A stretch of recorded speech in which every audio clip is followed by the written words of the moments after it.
ڕێکخراوی سروشتی کوردستان سیستمی هاوسەرۆکی بەکارهێنێ چی لەناو بۆردی باڵایە و هەم چی لەناو هەر شەژ نوێنەرایەتەکەیە کە هەمانە. سیستمی هاوسەرۆکی ئێمە لە بۆردی باڵایە لە یەکەم کۆنگرەی ڕێکخراوەکەمانە لە ساڵی 2015 بیرمان لەوە کردەوە کە سیستمێکی تازە بەکاربێنین، ئەویش سیستمی هاوسەرۆکیە، تەنیا یەک کەس کە پیاوێک یاخود نێرێک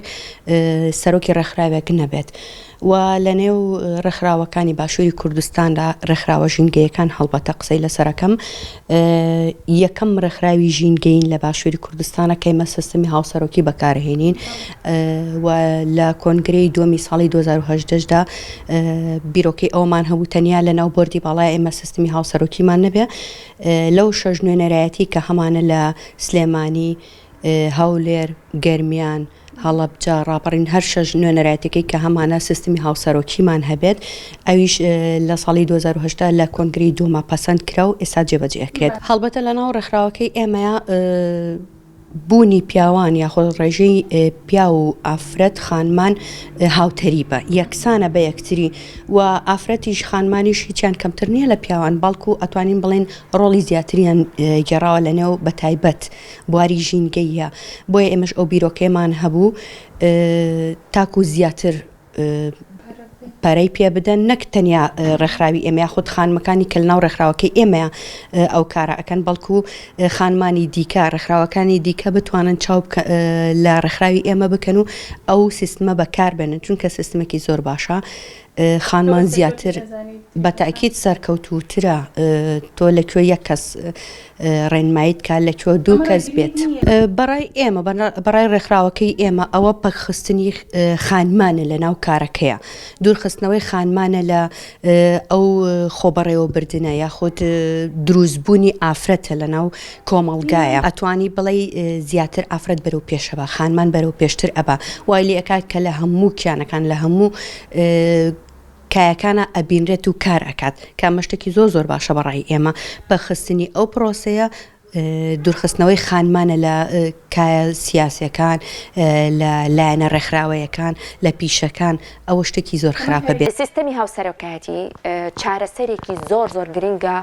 بۆ چارەسەرکردنی هەموو ئەو کەم و کورتیانەی کە سیستەمی سیاسی کلاسیک بوونی هەیە. ئێمە دەزانیکەوە کۆمەڵ ئەحزابی کوردی هەیە و هەموو ئەو سیستەمە بڵین بنەمای دروستبوونی ئەو حیزبە تێدا کە کاری تێئەکا هەموو خاوەن کەم و کورتێکی زۆرە، بەڵام سیستەمی هاوسەرۆکایەتی هات چارەسەری هەموو کێشانەی کرد. طبعاً بوونی ئەم سیستەمە لە دەرئەنجامی هەموو ئەو خاڵە کاڵ و کورچانە دێک کە حیزبەکان لە مروری زەمن لە مێژووی کوردایەتیە پەیڕەویان کردووە. بۆچی ئێمە هاتی سیستەمی هاوسەرۆکایەتی بە چارەسەردا ئەنین؟ چونکە تیایدا ژن ڕۆڵێکی کارە ئەبینێ. ئێمە دەزانین بۆ ئەوەی کۆمەڵگایەکی دیموکراتیت دەسەڵاتێک و نەتەوەیەکی دیموکراتیت دروست ببێ پێویستە ژن تیایدا خاوەن ماف بێ وەکو مرۆڤ تەماشا بکرێن، نەک وەکو کەسێکی پلەدوو. لە سیستەمی هاوسەرۆکایەتیە ژن یاخود ئەتوانین بڵێ لە سیستەمی هاوسەرۆکایەتیە سیاست مەیدانێکە کە تێیدا هەم ژن ڕۆڵ و کارای خۆی ئەبینێ بە بەرگی ژنێتی خۆیەوە، هەم پیاوانیش بە هەمان شێوە دەتوانن پەیڕەوی توانە و هێزی خۆیان بکەن لەو مەیدانە و پێکەوە ئەتوانن کەوا کاروباری وڵات بەڕێوە بەرن. لەبەرەوەی پارتێکی کلاسیکە و پارتە کلاسیکەکان هیچ کاتێک